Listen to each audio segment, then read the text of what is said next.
Well, week 2 of the high school football season featured a lot of points and a lot of yards, but nobody was more electrifying than Dunham's quarterback and wide receiver combo. That's why this edition features Sportsline Players of the Week. John Eads explains.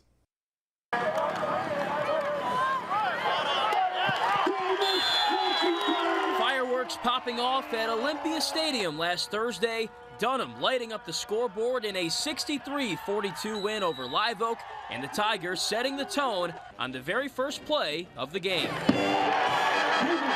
We thought he might come open. We didn't know he was going to be that open. We actually were trying to hit somebody else on that same play, but they went over the top and Jarvis broke wide open. And that's a credit to Elijah, really knowing where the open spot was going to be before, because he got the ball out quick and then he was able to split the safeties and go. He's just a baller. That's really all I can say about it. You know, I tried to give him the ball in space. He made a great catch and, you know, took a yard.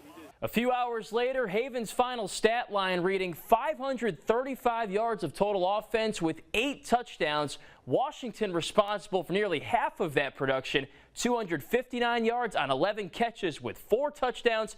For the duo, this was simply a showcase of growth and hard work. I think we're just on the same page with a lot of things. We just had that kind of intellectual, you know, thing going on where we just know what each other's thinking throughout each play, and it's, you know, it's come to showing in the games. Countless hours, me and my best friend JJ in the gym, and unfortunately he couldn't get to do this with me. So everything I do is just for him, and because I know he'll kill to be in this position that I'm in. Yeah, they really have worked well together over the last year and a half. Just working on their own for sure, but with other receivers as well. That's the thing that's going to be really dangerous now that Trevor's out there again.